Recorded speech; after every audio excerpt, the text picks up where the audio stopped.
Hola a todos, mis más cordiales saludos para cada uno de ustedes chicos. Mi nombre es Ramón Emilio Rivera, médico docente de la Universidad Central del Este. Y en este apartado nosotros vamos a trabajar lo que es la sección de microbiología clínica del curso integrado de ciencias básicas, donde en este segmento veremos lo que son las hepatitis víricas. Datos importantes a conceptualizar con respecto a las hepatitis. Se hace el enfoque de ser hepatitis víricas porque se refiere a un grupo específico comúnmente asociado a hepatitis que afectan, o virus, perdón, hepatotropos. O sea, son un grupo de virus específicos que comprometen específicamente el parénquima hepático. ¿A qué se debe esto? Este concepto y esta especificación. Que este grupo de virus, que corresponde desde la hepatitis A hasta la E, puede existir una F y una G, obviamente es muy poco frecuente, pero están ahí. Sin hacer referencia a ellos, existe algún grupo no hepatotropo de virus que también pueden producir hepatitis, pero que tiene que relación directa con infecciones sistémicas. En este caso tenemos el grupo de los virus herpes, que los herpes de la familia Alphavirinae, vamos a tener al herpes simple tipo 1 asociado a hepatitis de la familia Beta Virinae. Vamos a tener al herpes virus tipo 4, que es el del Epstein-Barr, y el herpes virus tipo 5 para el citomegalovirus, el adenovirus, el virus de la fiebre amarilla. Estos señoritos que estamos describiendo acá, todos pueden producir afectación del hígado, pero son manifestaciones sistémicas o son virus de afectación sistémica que tienen un compromiso hepático, pero no son virus selectivamente hepatotropos, o sea, que afectan específicamente a los hepatocitos. Esto es importante tenerlo en consideración al momento, bien, de describir lo que es una hepatitis vírica. Podemos tener una hepatitis que puede ser de cualquier etimología o una hepatitis vírica, haciendo referencia a este grupo de virus. Ahora bien, teniendo claro este concepto, entonces nos detenemos para especificar o aclarar lo siguiente. Generalidades con respecto a estos virus. Número uno, los virus de la hepatitis, tanto hepatitis A como la hepatitis E, son virus que normalmente tienen una transmisión fecal oral. Vamos a conceptualizar de este punto las hepatitis que comienzan con vocales. Su medio de transmisión es fecal oral, por la boca. Vamos a dejarlo así. Todos los demás virus que pertenecen a este grupo, su medio de transmisión es vía sanguínea. Bien, tenemos un concepto claro acá. Otro dato importante que tenemos que saber que de estos grupos todos son virus de tipo RNA, excepto el virus de la hepatitis B, que es el único que tiene un DNA o es de tipo ADN. Otro concepto claro que tenemos que tener en cuenta.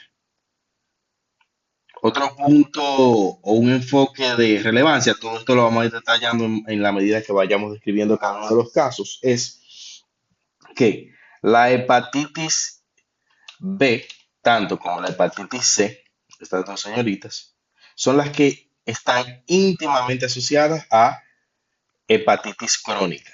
Sin embargo, la hepatitis C, por las características del desarrollo de los síntomas y lo insidioso de su presentación, tiende a ser la más frecuentemente asociada a hepatitis crónica y a cirrosis. Asociamos entonces hepatitis crónica principalmente con la C de crónica y cirrosis con la hepatitis C.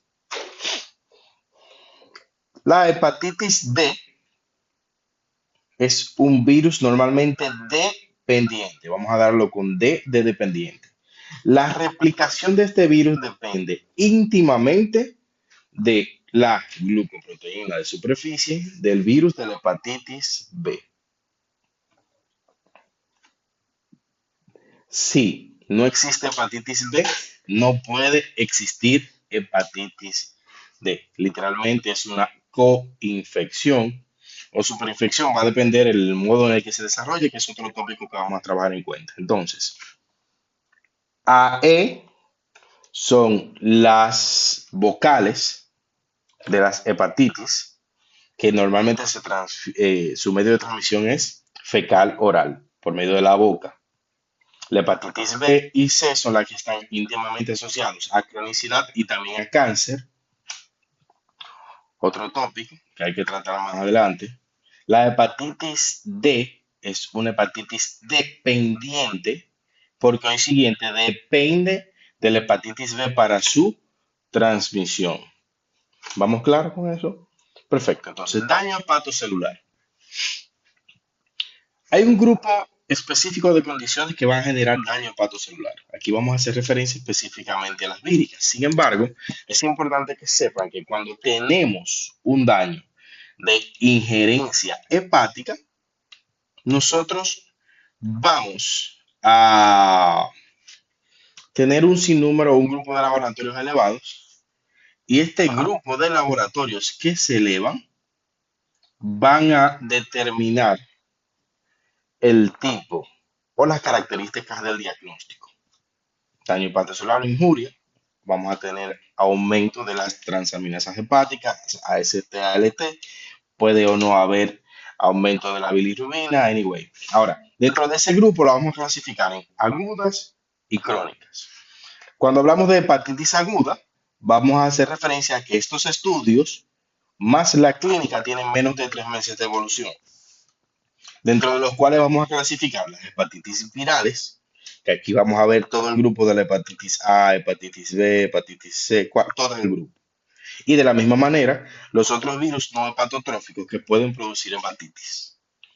Alcohol o drogas, dato importante a tener en cuenta, ya que el uso de alcohol y de drogas va a determinar un aumento específico de uno que otros laboratorios. Me explico de manera general. Las hepatitis de tipo viral normalmente son predominantemente elevadas las AST, pero la ALT se ve más comúnmente elevada en las hepatitis tipo alcohólicas. Isquemia o lesiones e infartos. Eso es para las agudas. Ahora bien, cuando tenemos más de 6 meses con estos síntomas asociados, vamos a tener entonces una hepatitis crónica.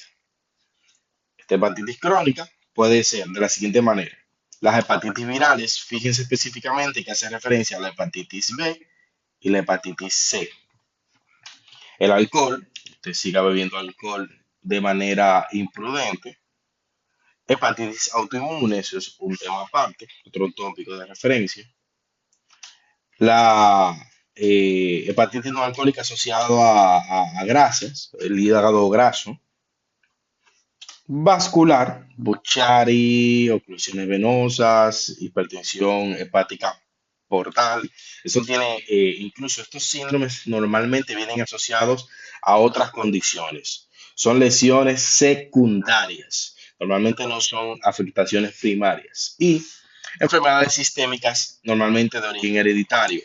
Hemocromatosis, alfa-1 antitrixina deficiency, enfermedad de Wilson, enfermedad celíaca, todas las condiciones que pudieran estar asociadas al desarrollo o inflamación con compromiso directo de los hepatocitos y ruptura de ellos.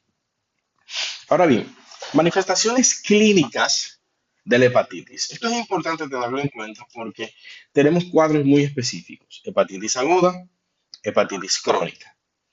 La hepatitis aguda como tal, la hepatitis aguda, normalmente la manifestación de ella van a depender de tres factores principales. La intensidad de la necrosis inflamatoria a nivel de las células o de los hepatocitos, el grado de colestasis asociada para determinar el desarrollo no de ictericia y la respuesta inmune de las células inmunitarias, valga la redundancia, hacia los hepatocitos. Dividiendo esta señorita en diferentes fases. Número uno, está la fase prodrómica. Algunos textos, realmente unos textos ya antiguos, hay que ser objetivo con eso, textos viejos, le denominan fase preitérica. Eso se debe, o esa denominación está íntimamente asociada a que generaba ictericia en un grupo específico de pacientes. Sin embargo,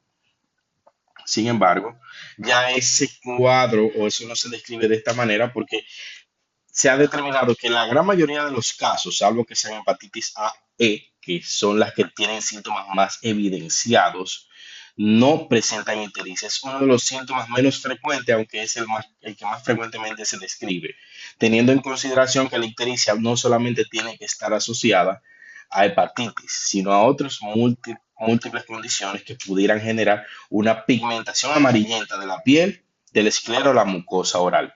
Entonces, esta fase prodrómica normalmente es el proceso inflamatorio inicial que se genera, que normalmente ocurre entre los 3 a 10 días después de haber iniciado el virus.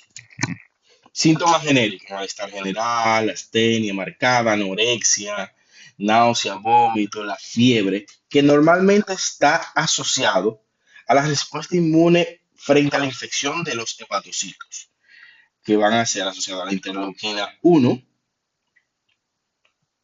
interleuquina 6 y el factor de necrosis tumoral. Literalmente, factor de necrosis tumoral alfa. Estos señoritos van a determinar síntomas inespecíficos para posteriormente avanzar a lo que va a ser la fase prodrómica. ¿Qué fase prodrómica? Para avanzar a lo que va a ser la fase de estado o lo que llamarían fase ictérica. La fase de estado va a ser la fase donde prácticamente van a empezar los síntomas asociados directamente a compromisos de los hepatocitos. ¿Qué tipo de manifestaciones podríamos encontrar? Podríamos encontrar ictericia. Esta ictericia que vamos a encontrar, déjenme ir borrando acá.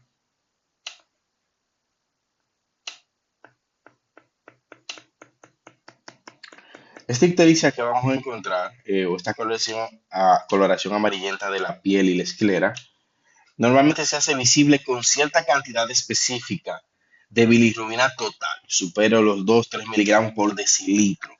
Entonces, esto va a determinar que hay un daño hepatocelular con una dificultad para la captación y conjugación y excreción, obviamente, en este caso es directamente intrahepática, de lo que va a ser la bilirrubina. En este caso vamos a meter la bilirrubina conjugada y no conjugada. Como pueden ver acá, chicos, pigmentación de la esclera. La piel incluso de esta segunda paciente se ve evidentemente ictérico, no solamente la esclera, sino también la piel. ¿Qué otros hallazgos vamos a encontrar en la hepatitis aguda? Bueno, miren, son algunas causas que puedan producir ictericia a nivel hepatocelular. Las víricas que ya mencionamos, alcohol, drogas, toxinas, hepatitis autoinmune y otras enfermedades específicas. A nosotros lo que nos importa son específicamente las hepatitis virales. Otra característica interesante es la coluria, una orina oscura tipo Coca-Cola, como describen. También lo describen en algún tipo de síndrome nefrótico, pudiéramos ver eso, específicamente realmente la glomerulonefritis postestreptocócica, que es un síndrome nefrítico. El daño, lo mismo, o la dificultad para la conjugación de bilirrubina, que sea hidrosoluble, no se genera de una manera adecuada, lo cual hace que se filtre por el riñón y aparezca directamente en la orina. Eso se genera la pigmentación. Pero de la misma manera, esta bilirrubina necesita llegar a otras áreas produciendo acolia o hipocolia. Aquí hacemos referencia a una palidez en las heces o en las características de las heces. Una disminución de la excreción biliar a nivel de la vesícula biliar por una menor formación de estercorbilina. Sí, creo que sí, estercorbilina, que es el que se encarga de darle la pigmentación marrón, amarillenta, a las heces fecales, pero también eso permite la absorción de ciertos alimentos grasos, o sea que también vamos a tener grasas en las heces, por eso se le da esa palidez. Obviamente va a venir asociado a otros casos como dolor a nivel de hipocondrio derecho, hepatomegalia. Dependiendo del cuadro de la evolución, pudiéramos presentar incluso ascitis u otros hallazgos parecidos. Ahora bien, eso es en la hepatitis aguda. Cuando no hay una buena evolución del cuadro clínico como tal, se desarrolla una hepatitis crónica. Y esa hepatitis crónica, que está íntimamente asociado a cirrosis o al desarrollo de cirrosis, va a crear un grupo específico de síntomas. Entre ellos vamos a tener la encefalopatía hepática. La encefalopatía hepática tiene íntima relación o ocurre directamente porque hay una disminución en lo que es el ciclo de la urea y los hepatocitos dañados normalmente no convierten adecuadamente lo que es el amonio a urea. Vamos específicamente a la conversión o la degradación del amonio a lo que va a ser la urea. Y este aumento en los niveles de amonio, bien, que evita normalmente por el tema de la hipertensión de la sangre portal, va directamente a la circulación sistémica. Y con el aumento de la producción intestinal de amonio también, porque a nivel del intestino se produce amonio asociado a la flora bacteriana, todo esto lo que hace es que atraviesa la barrera hematoencefálica y genera una dificultad o genera afectación a nivel de los astrocitos por la glutamina, aumentando de esta manera lo que es la osmolaridad de los astrocitos, produciendo edema cerebral citotóxico. Leve moderado, eso va a depender de la cantidad que haya. Entonces, estas alteraciones generan una afectación específicamente sobre los neurotransmisores de GABA y alteración a nivel de la metabolismo energético de las neuronas. Por consiguiente, el paciente puede tener afectaciones en la conciencia, memoria y somnolencia, hasta llegar incluso a un estado de coma si no se maneja directamente. Hay algunos medicamentos que se utilizan incluso para disminuir la formación de amonio a nivel de la flora intestinal cuando los pacientes están en un estadio crónico. ¿Qué otro hallazgo podemos tener a nivel de estos pacientes? Bueno, a nivel de estos casos vamos a encontrar lo mismo, angiomas en araña en la piel. Lo que son los angiomas en arañas y la atrofia testicular, el mecanismo principal de estos señoritos es los niveles de elevados de estrógeno. Normalmente cuando hay una cirrosis hay una disminución del metabolismo hepático de estrógeno y un proceso de aromatización. Este exceso de estrógeno va a generar en el paciente, en este caso cuando hablamos específicamente de la vascularidad a nivel de la piel, una vasodilatación de las arterias cutáneas y una proliferación de los vasos superficiales, lo cual se manifiesta de esta forma. No son por hipertensión portal directa, que esto es importante, a diferencia de la esplenomegalia, la cabeza de medusa y las varices esofágicas, así como las hemorroides internas. que tienen íntimamente asociación con la hipertensión portal. Esto tiene relación directa con los niveles de estrógeno. Lo mismo pasa con los testículos. La atrofia testicular que tenemos está íntimamente asociada a que nuestro querido paciente, como no tiene la capacidad para metabolizar los estrógenos a nivel hepático, genera una disminución de la testosterona libre y por consiguiente se desarrolla cierto tipo de alteración del eje hipotálamo, hipófisis, gónada. Por consecuencia, o en este caso, se genera ginecomastia, que es una característica de la virilización asociada al hiperestrogenismo, la disminución de los espermatozoides, o sea, hay una reducción de la espermatogénesis, por consiguiente se genera una infertilidad y atrofia del testículo por reducción de la testosterona y de la dehidrotestosterona, por compromiso directamente de estas estructuras. Las varices esofágicas, la esplenomegalia y la cabeza de medusa están íntimamente asociados a un aumento de la presión portal.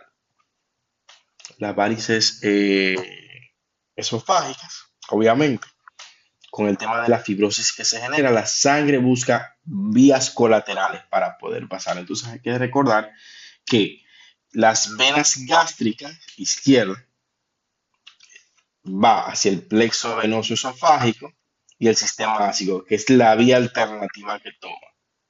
Lo mismo pasa con la esplenomegalia, que lo vamos a ver en algunas imágenes. La vena esplénica se une con la vena mesentérica inferior y la vena mesentérica superior para formar directamente la vena porta. Como hay una congestión o una dificultad para poder drenar esa sangre, se congestiona el vaso, obviamente crece de tamaño. Lo mismo con la cabeza de medusa. Normalmente es una vía alternativa de la hipertensión portal. Normalmente la sangre busca, digo, salida, venas umbilicales recanalizadas, venas paraumbilicales y las anastomosis portosistémicas superficiales que existen a nivel de la pared del abdomen. Entonces, estas se manifiestan normalmente con esta característica en cabeza de medusa. Y lo de las hemorroides, recordar que la vena mesentérica inferior, que nace a nivel del E3 aproximadamente, forma o desemboca en ellas lo que son las venas hemorroidales superiores y medias, que consigo, al tener un aumento de la presión portal, se va a ver una congestión de estas venas, no las externas o inferiores, que van a desembocar a nivel de las ilíacas internas. Entonces, con esto tenemos claro todos los conceptos correspondientes a la fisiopatología o las características fisiopatológicas de la cirrosis. Vamos a ver ahora estas mismas imágenes o estas mismas estructuras.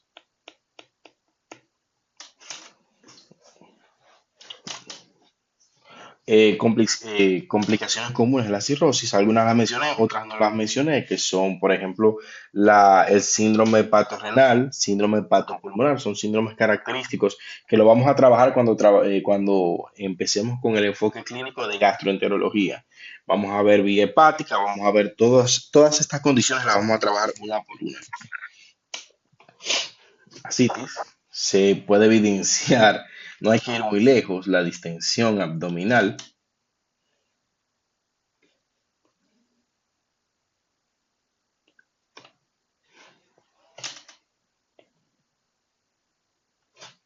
También podemos evidenciar aquí la distribución venosa colateral por las anastomosis pertinentes. Hígado cirrótico,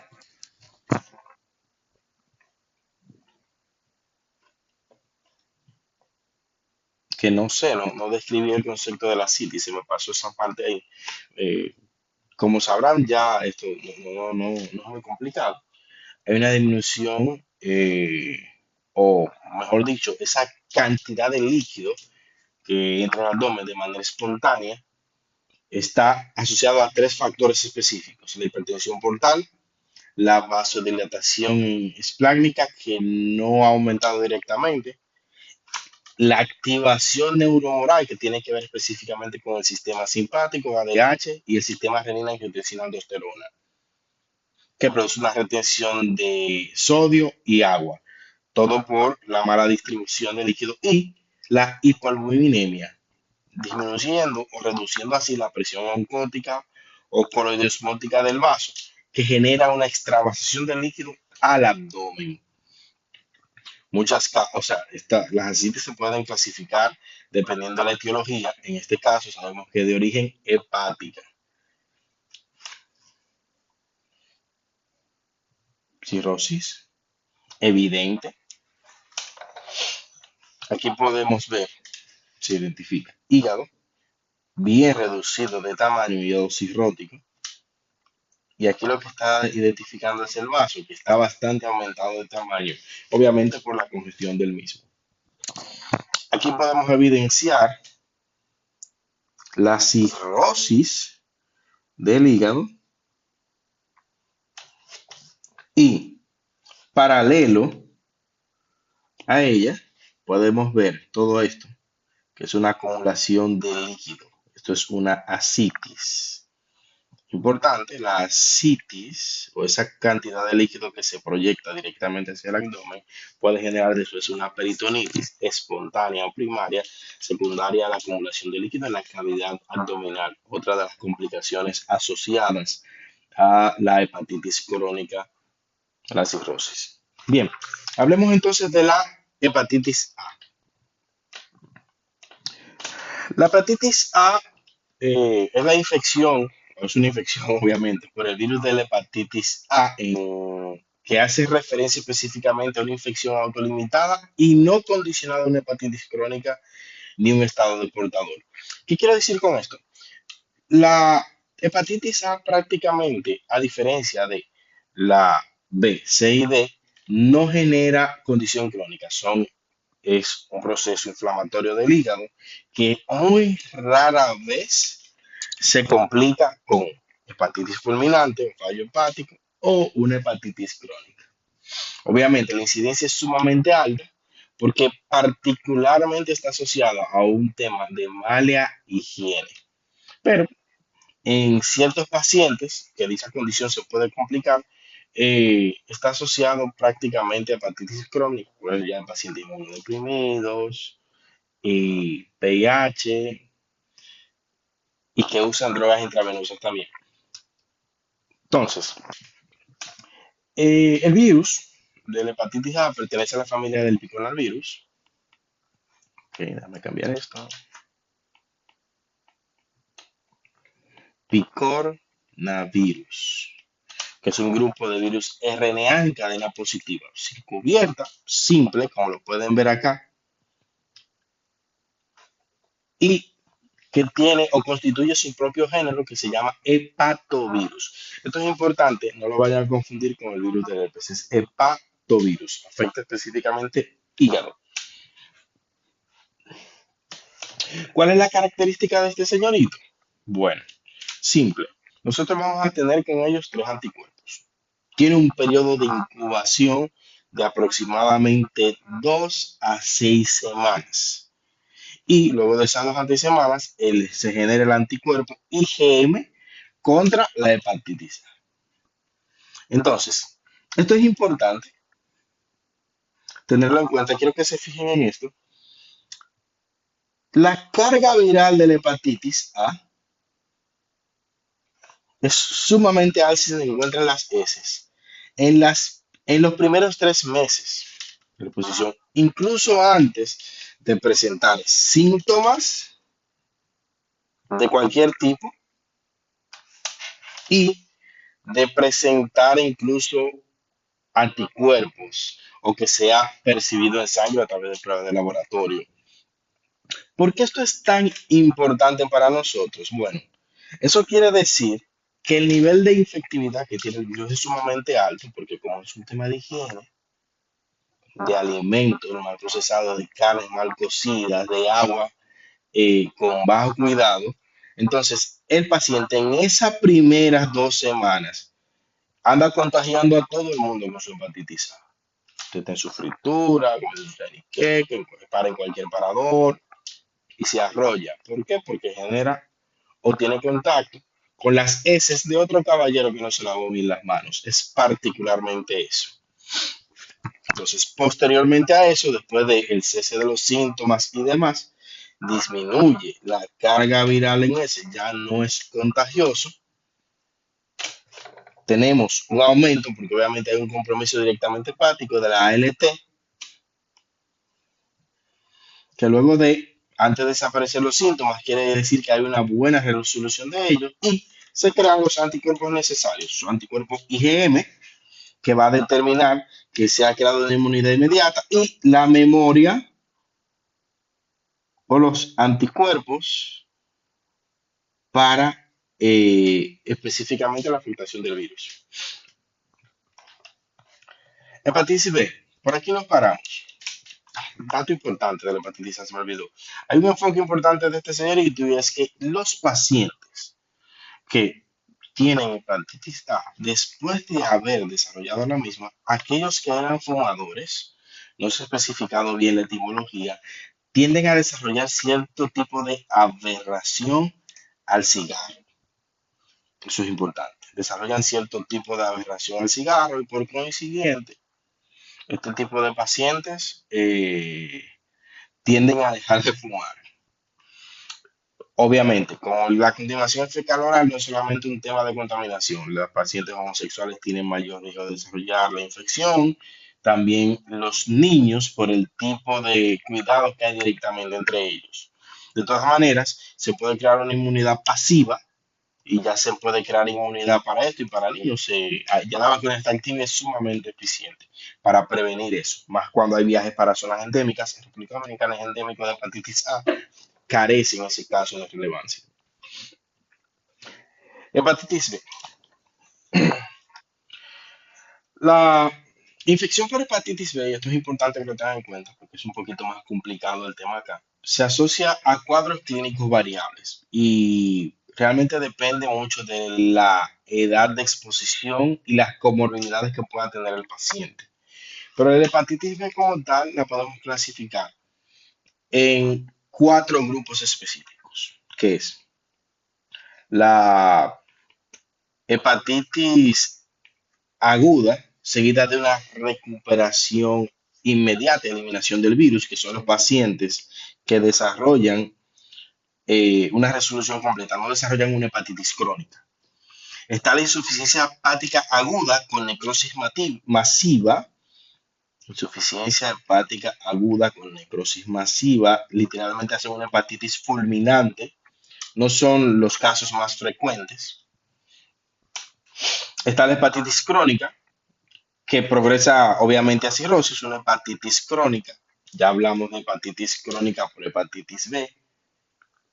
No es la más frecuente asociada a esta, pero esta hepatitis crónica, eh, particularmente, y esto es importante que lo tengan en cuenta, tiene íntima asociación con el antígeno de superficie. Más de 6 meses, sin mejora aún con el tratamiento. Y el cuarto prácticamente es una hepatitis asintomática,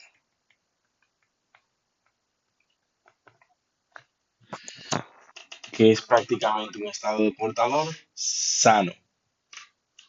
Así de sencillo. No hay complejidad realmente en eso. Ahora bien, lo complicado de estos casos es lo siguiente. Entender el concepto de los anticuerpos y cómo se desarrollan cada uno. Recordamos que la hepatitis B es un virus de tipo DNA perdón, ADN, que pertenece a la familia Hepatnavirinae, así se le llama. Una familia de virus de DNA que produce hepatitis en un grupo variado de especies. Ahora bien, el genoma de la hepatitis B es una molécula de ADN circular, particularmente bicatenario. Se puede ver clarito acá. Bueno, más o menos clarito. Y con este, generalmente se generan varios marcadores de lecturas abiertas que codifican a diversas proteínas. ¿Cuáles son esas proteínas? Que esto es importante porque estas proteínas nos van a servir de laboratorio para establecer los diagnósticos y también los pronósticos de dichos casos.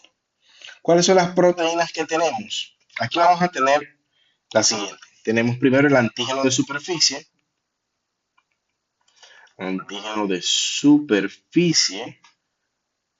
de la hepatitis B. ¿Qué cosa con eso? Hepatitis B. HB, ¿qué es lo que le pasa a este? SAG, antígeno de superficie de la hepatitis B. Este específicamente hace referencia a tres glucoproteínas relacionadas a la envoltura del virus.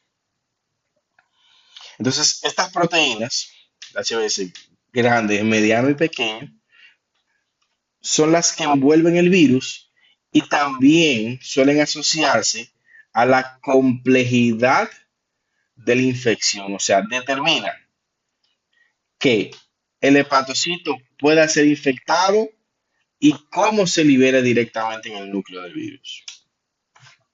Vamos a tener el antígeno del core, que es HB core AG.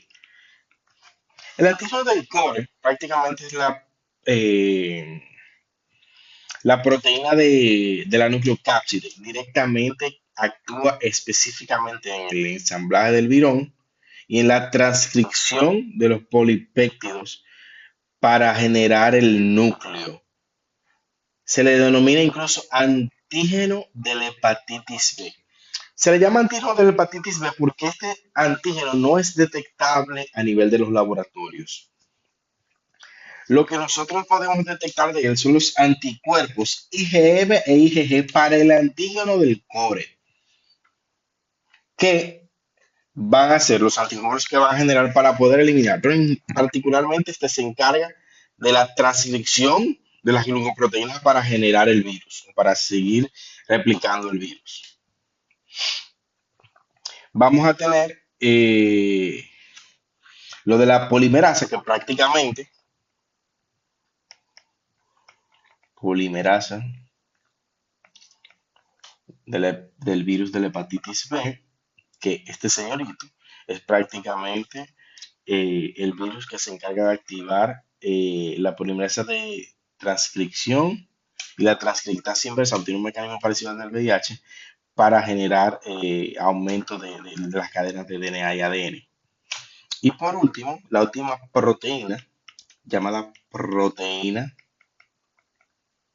X de la hepatitis B, en este caso las siglas son HBX.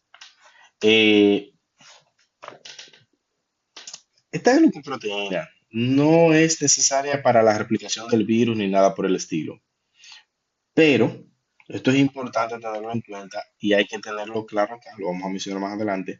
Tiene una íntima asociación al desarrollo de cáncer hepatocelular. ¿Qué quiero decir con esto? Este señorito tiene un enfoque claro, no solamente a la cronicidad del mismo, sino al desarrollo de cáncer. Hago referencia a esto porque si esperamos que se desarrolle una cirrosis, obviamente vamos a, posiblemente si no llevamos un fallo renal y muerte o se desarrolla cáncer, el paciente va a haber que hacer un trasplante. Sin embargo, esta proteína X de la hepatitis genera un cambio en el ADN del genoma de los hepatocitos, específicamente a nivel del P53, y tiende a ser más hepatocarcinógeno que la hepatitis C. A tomar en referencia. Entonces, las infecciones por hepatitis B pueden evolucionar de diferentes formas. Bien, ¿cómo vamos a evolucionar esas señoritas? Una infección aguda que puede generar una infección subclínica, paciente que tiene síntomas inespecíficos, o una hepatitis aguda, síntomas claros, todo lo que describimos anteriormente, náusea, vómito, malestar general, ictericia, acolia, cloridia, todo lo demás. O 5 a 10% una hepatitis crónica. Fíjense, no es tan alta la incidencia de hepatitis crónica como en la hepatitis C, que es la que vamos a trabajar más adelante, asociada a hepatitis crónica. Esta señorita, la enfermedad subclínica normalmente tiene una remisión completa, al igual que la hepatitis aguda, 99% de ellos tienen remisión completa. O un 1% que también sanado desarrolla una hepatitis fulminante. Si se desarrolla hepatitis fulminante, ya sabemos, trasplante de hígado o adiós paciente. La hepatitis crónica de recuperación, sumamente raro. Por eso tiene directamente el asterisco. Cirrosis, 20 a 30% de los casos desarrollan una cirrosis o en su defecto, 2 a 3%, un carcinoma hepatocelular. Estos dos señoritos, o cirrosis o carcinoma hepatocelular. De la cirrosis paso a uno y de uno a lo otro. Y cualquiera de ellos termina en fallecimiento porque no encontramos un trasplante disponible para el paciente. Entonces, vamos a ver directamente los antígenos, el esquema que podemos encontrar en la hepatitis aguda y en la hepatitis crónica. Es importante que determine lo siguiente. Cuando hablamos de hepatitis aguda, tenemos que tener en cuenta que debe haber una presencia de anticuerpos IgM, en este caso, como este señorito que está acá, para la hepatitis B, y los marcadores de superficie que vamos a encontrar, que son el marcador de superficie, el antígeno de superficie de la hepatitis B tipo E, esto es importante, este antígeno de superficie tipo E va a determinar el nivel de replicación que tiene el virus. Esto tiene mucha relevancia. Y déjenme ver cómo se lo esquematizo. Miren, normalmente, cuando hablamos de hepatitis, nosotros vamos a tener todos los antígenos que describimos anteriormente. Y todos esos señoritos los vamos a clasificar en varios grupos. Vamos a tener anticuerpos,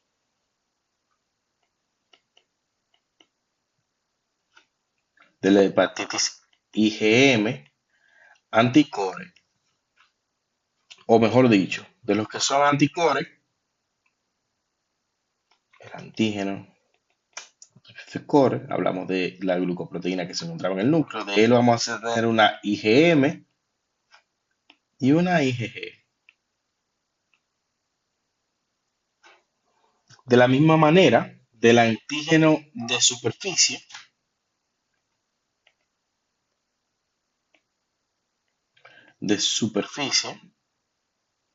el HBS, no sé por qué quiero escribirlo completo, es mala guagua.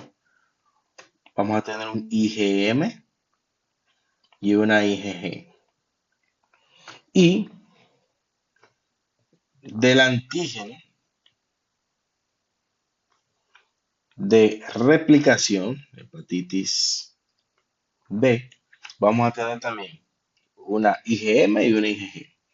Así lo describiríamos. Y por último, vamos a tener obviamente el ADN viral, que son los elementos que vamos a tener en consideración para describir el desarrollo o los estudios pertinentes para una hepatitis. Ahora bien, en la hepatitis aguda, nosotros vamos a tener en cuenta lo siguiente, que el elemento principal que vamos a tener elevado en estos pacientes va a ser el antígeno para la hepatitis B core tipo IgM. Esto nos va a permitir a nosotros establecer un diagnóstico de que tenemos una hepatitis aguda, específicamente ese antígeno que tenemos acá. Entonces aquí se lo señalizamos y lo llevamos acá. Este es el antígeno de referencia que va a determinar de que tenemos un diagnóstico de hepatitis B confirmado. Ahora bien, todos los marcadores que vamos a tener, todos los demás, van a hablar de ciertos riesgos de desarrollo o cronicidad del mismo. En este caso, habla de que el nivel de transcripción está sumamente elevado. Entonces, para cada uno de ellos, vamos a ver que en este caso hablamos de una hepatitis aguda desde su periodo de incubación de 4 a 26 semanas y el proceso de evolución hasta su recuperación completa.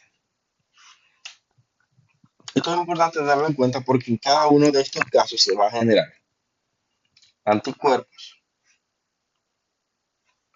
para cada una de estas estructuras. Y en algunos casos puede o no presentar síntomas y pasar con un cuadro subclínico.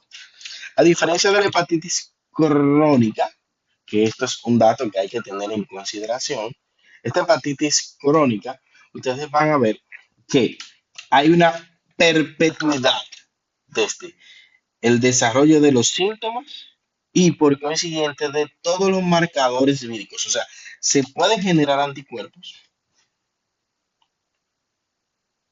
Sin embargo, la carga viral o los marcadores virales que tienen que ver con la transcripción, la replicación del virus y el antígeno de superficie, que es de la cápsula, no están disminuidos. Se han continuado, se han perpetuado con el tiempo, meses o años.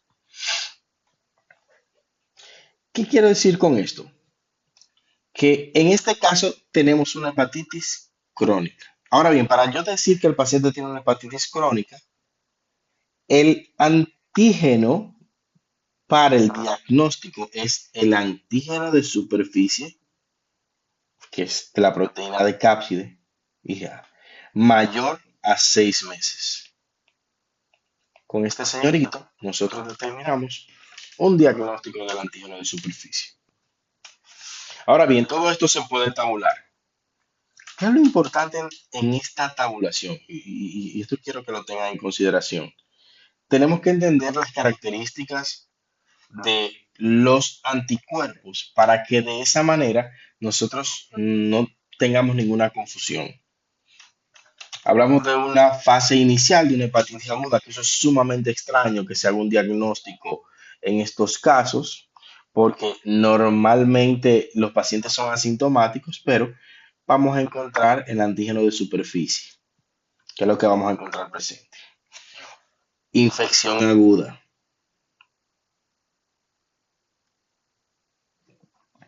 En la infección aguda vamos a encontrar antígeno de superficie, vamos a encontrar un aumento de la carga viral y de los antígenos de replicación. IgM, eso habla de que hay una agudeza de la infección, porque es una infección aguda. El periodo de ventana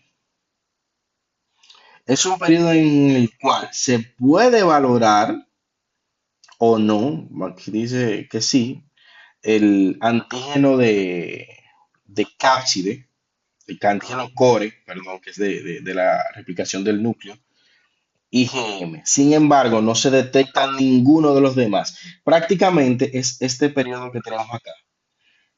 Este espacio que tenemos acá, que es poco detectable, es el que le llaman periodo de ventana.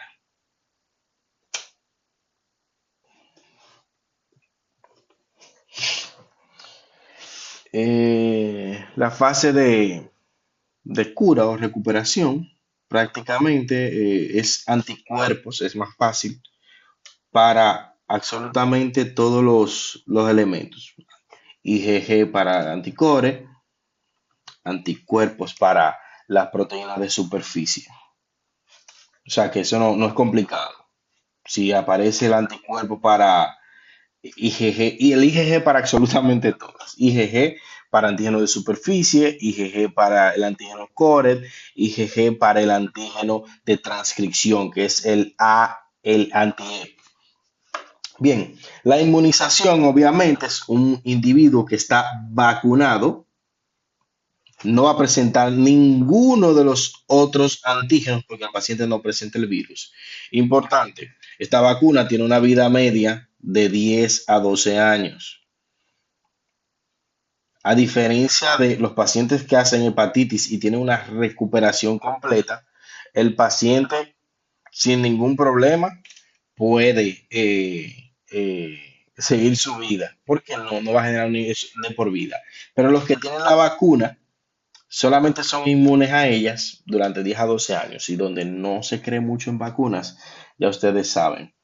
Aquí tenemos el portador sano, que prácticamente el portador sano es lo mismo, IgG o anticuerpos de superficie para absolutamente todo, no hay ningún problema, que son lo que, perdón, sí, portador sano. Y este señorito aquí es un portador que puede infectar al paciente. Hay un grupo como un tipo de mutación denominada precore,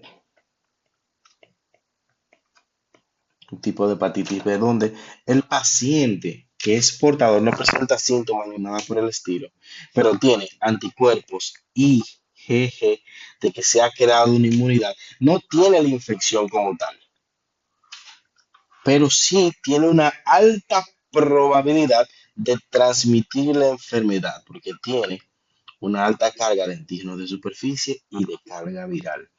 Esto es importante tenerlo en cuenta en pacientes que van a hacer transfusiones sanguíneas y también en embarazadas para evitar el contagio materno-fetal. Esto hay que tenerlo en consideración. Esta tabla es bastante práctica para entender la serología de la hepatitis B. Sin embargo, si nosotros entendemos más o menos cómo actúa el antígeno de superficie, el DNA y el antígeno de transcripción, este específicamente que habla de la transcripción del mismo, nosotros no vamos a tener dificultades para hacer los diagnósticos, aunque no entendamos o no tengamos una tabla enfrente. Es bastante práctico. Bien. Dato importante a tener en consideración, y era el dato que les quería mencionar o que hacíamos referencia a ese señorito, es que la hepatitis B con su antígeno para hepatitis B X tiende o tiene, mejor dicho, una genera una mutación a nivel del P53, que es el gen del genoma humano. Y este señorito, a diferencia de la hepatitis C, que genera cirrosis, tiende a ser más hepatocarcinógeno que el mismo virus de la hepatitis C. O sea, si tomamos en referencia el paciente entre hepatitis B y hepatitis C, ¿cuál tiene mayor probabilidad de desarrollar un cáncer de hígado? Sería directamente el paciente con hepatitis B. A tener en consideración que las características de cada uno de ellos, desde el punto de vista de imagen, es distinto. Miren acá, aquí tenemos directamente un cáncer. No es porque solamente lo describo aquí debajo. Quiero que se den cuenta o que se fijen en las características morfológicas de la imagen. Una lesión lisa, circular, bien delimitada, a diferencia de esta, que no tiene bordes regulares y tiene densidades a nivel de la tomografía sumamente distintas, muy variables. Eso habla de, o se sospecharía obviamente de un cáncer. Obviamente, se haría una biopsia del tejido, en la mayoría de los casos son dirigidas, si es posible, y se mandaría a patología para determinar la lesión. Pero no todos los cánceres de hígado, en este caso, son iguales. Los patrones son importantes para tener en consideración. Hago referencia a este patrón que es diferentes focos y diferentes lugares, porque normalmente estos patrones están asociados a metástasis. Usted puede encontrar un patrón parecido a nivel del sistema nervioso central, a nivel de pulmón. Cuando usted ve ese tipo de lesiones con estos patrones distintos, diferentes focos, todo esto, este es otro foco, esto acá es otro, esto es otra hipodensidad, puede determinar o usted puede sospechar de que usted tiene un cáncer de hígado, sí, pero por metástasis. Todo es íntimamente asociado al drenaje portal y la segmentación, obviamente, que tiene la vena porta, cuando es por vía, obviamente, hematógena la metástasis. Aquí podemos ver otro tipo de lesión característica, no hay que ir muy lejos, se puede valorar muy bien todas las hipodensidades. Ese tipo de lesiones, usted sospecha de cáncer metastásico. Importante tener en consideración, puede venir de cualquier lado, aunque lo más frecuente es cáncer de colon.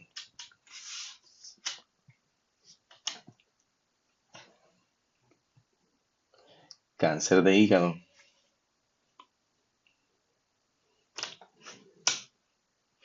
Hepatitis C. El virus de la hepatitis C rara vez causa hepatitis aguda sintomática. Esto es importante.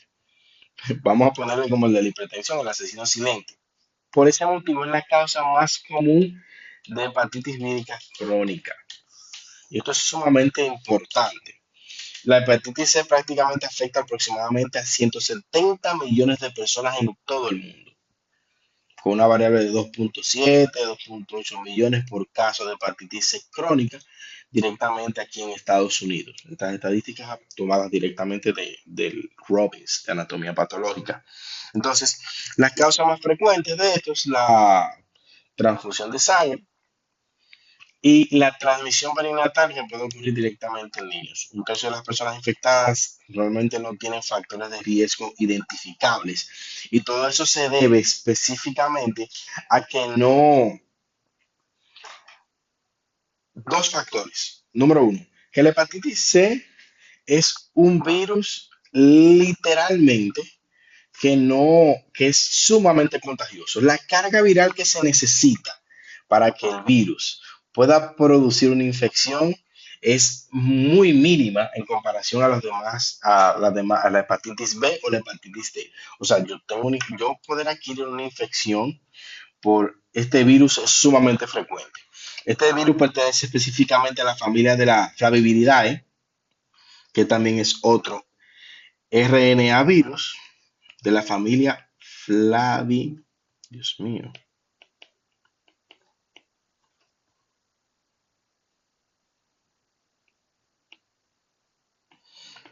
Flaviviridae. Bien, con envoltura monocatenaria pequeña, un marco de lectura abierto, bien codificado. Dato importante con este señorito es el siguiente.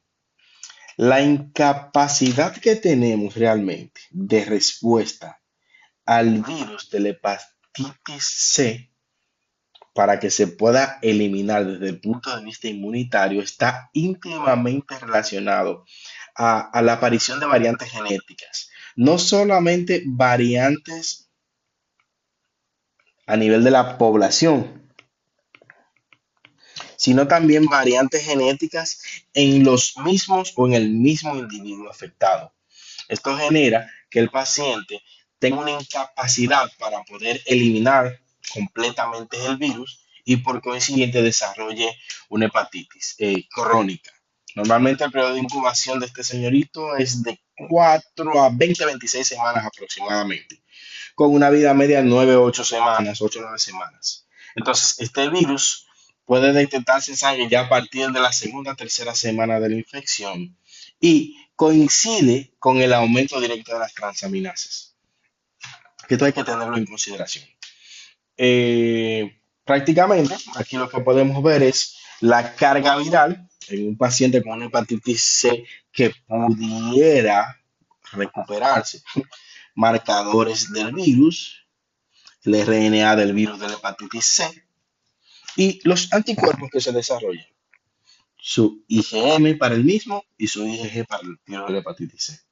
Cuando el paciente presenta síntomas ya después de las 23 semanas, sin embargo, el paciente que rara vez da síntomas con hepatitis C tiene una carga sumamente elevada de los marcadores que es fluctuante,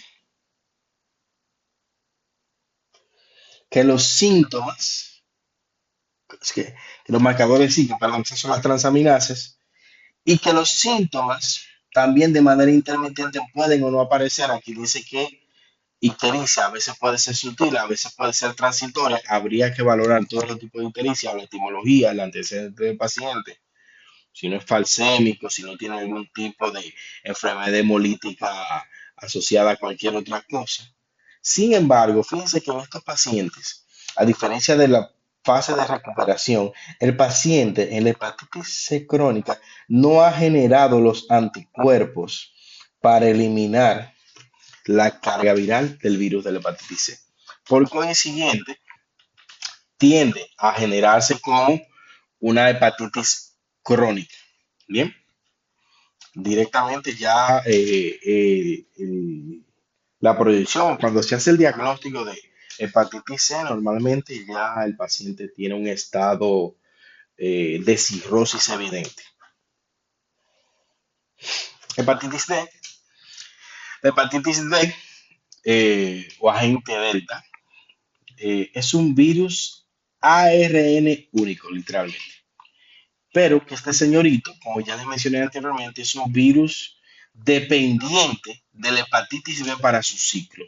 ¿De qué depende el virus de la hepatitis B para su ciclo? El virus de la hepatitis D es particularmente un virus que genera un solo polipéptido, una sola glucoproteína.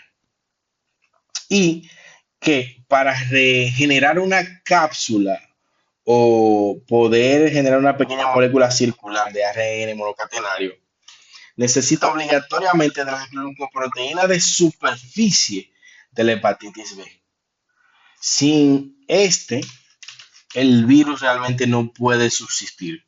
Entonces, literalmente, el día de delta es la única, o sea, literalmente el HDAG. Dios mío, es la única proteína que puede producir el virus. Ninguna otra proteína.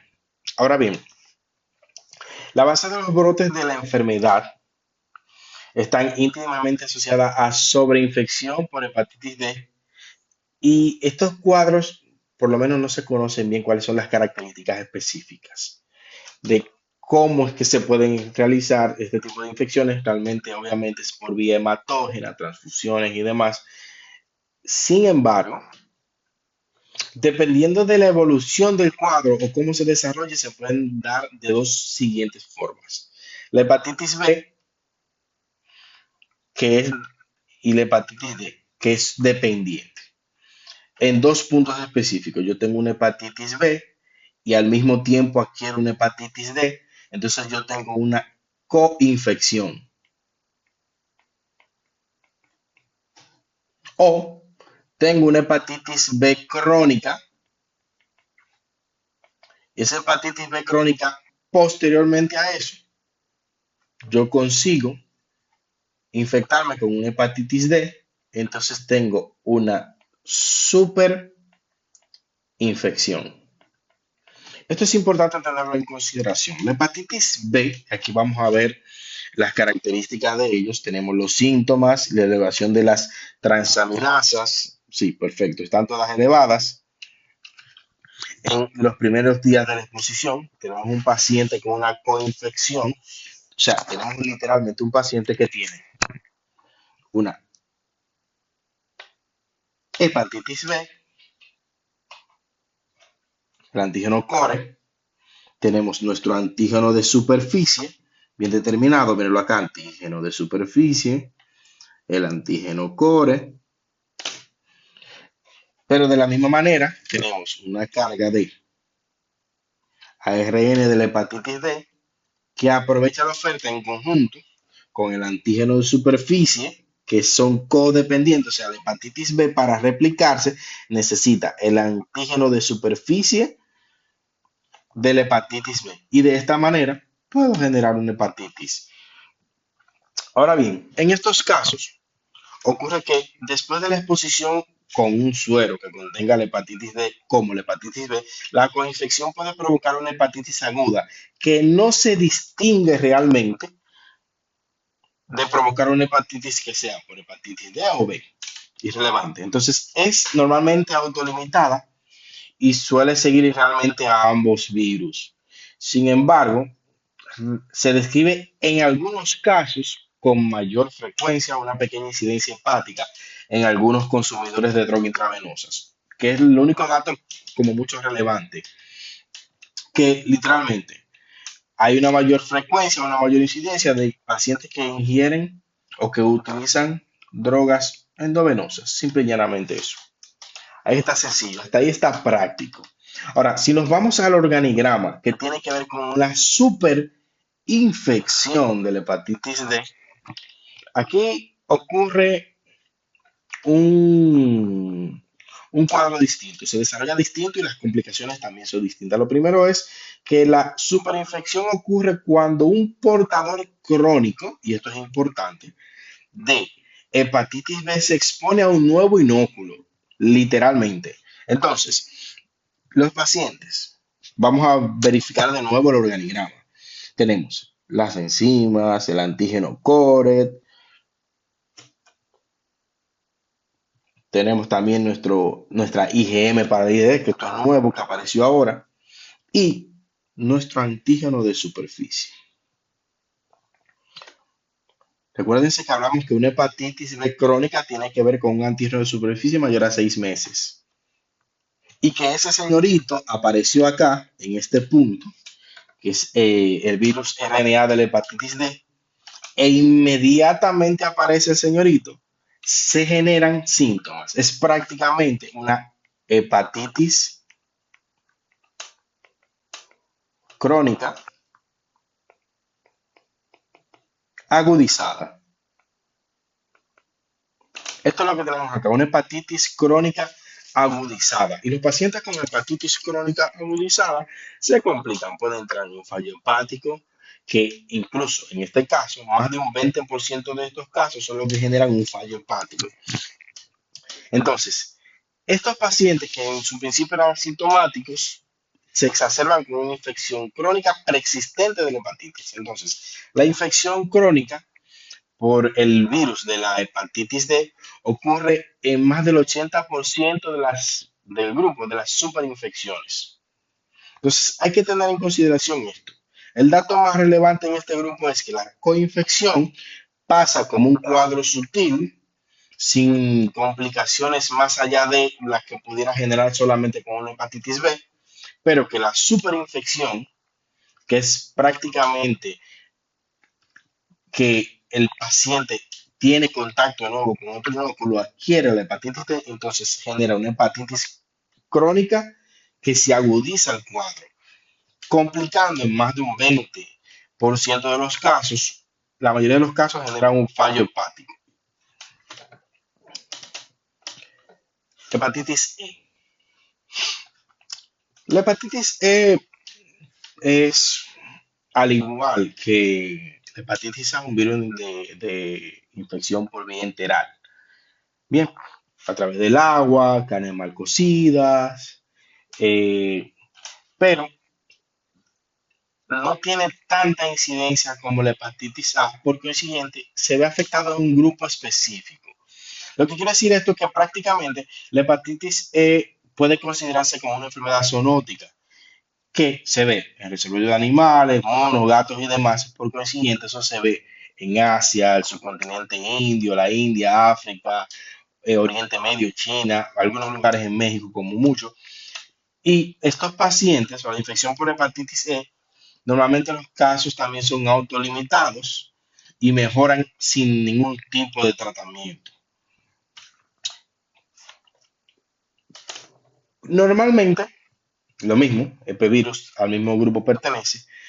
El cuadro de hepatitis B, perdón, de hepatitis C, que a nosotros nos interesa entender es lo siguiente, y es lo más relevante.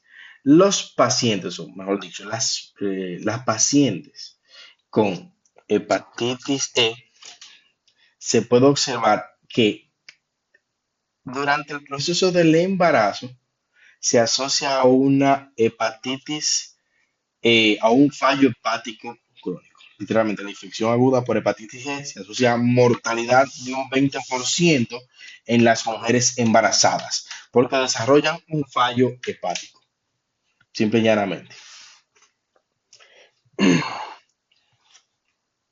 Las manifestaciones son las mismas, el organigrama es bastante básico. La hepatitis C, la viremia, que se puede detectar en ese, es lo mismo que le mencionaba, el proceso infeccioso empieza desde la semana cero hasta la cuarta, quinta semana, pero en el momento que se genera la clínica de los síntomas o se puede valorar la sintomatología, ya el paciente ha contagiado a todo el mundo.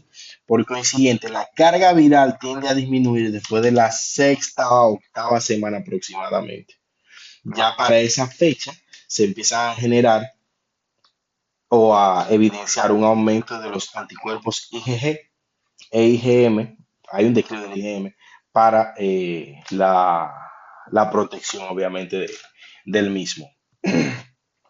La hepatitis aguda versus la hepatitis crónica son las características del daño que puede verse generado en diferentes casos. Recordamos que en la hepatitis aguda el daño es reversible, en la hepatitis crónica el daño es irreversible. Como son procesos inflamatorios también distintos, es importante tener en consideración que las células que actúan en cada uno de ellos generan un daño distinto. Por consiguiente, podemos ver el desastre que se ve en el proceso inflamatorio crónico, que ya esto sería prácticamente en un paciente cirrótico. Tomar en cuenta en consideración las tablas de especificación donde se van a valorar tiempos, semanas, periodo de incubación y los diagnósticos cómo se realizan. Aunque lo vimos en cada caso, es importante tenerlo en cuenta. Tablas de especificaciones para la hepatitis, cada una de ellas no menciona a las familias directamente, pero sí se habla de que son RNA, tipo de transmisión, características clínicas más relevantes, cómo hacer los diagnósticos y algunos de los hallazgos histopatológicos que pueden encontrar en cada una de las tablas. Aquí están todas, por lo menos todas las que describimos acá en las clases. Aquí hablamos de la hepatitis C, sus características, hepatitis B, hepatitis fulminante, desarrollada en las mujeres embarazadas específicamente. No lo describí directamente, pero es importante de manera general, lo veremos ya cuando trabajemos gastroenterología, los conceptos claros de cuáles son los laboratorios de relevancia para evaluar la vía hepatobiliar. Sumario de referencia para hablar de los diagnósticos característicos y los hallazgos que vamos a encontrar. Lo que le mencionaba anteriormente, la hepatitis viral y la hepatitis asociada al alcohol, que vamos a poder valorar que hay una evidente o hay un evidente aumento o diferencia entre la AST y la LT en estos tipos de pacientes. Bueno, chicos, hasta aquí quedamos con la sección de hepatitis víricas. Es importante recalcar que el desarrollo del contenido académico acá en estos videos fue estructurado y desarrollado directamente por el doctor Leandro José Germán en conjunto conmigo. Cada uno de los proyectos o trabajos tiene una injerencia o una iniciativa directamente docente con la finalidad de facilitar ciertos contenidos y mejorar la practicidad de la docencia ante ciertos temas que entendemos que son de cierta complejidad. Y nada, espero que esto sea de utilidad para todos y cada uno de ustedes y estudien mucho éxito en su parcial.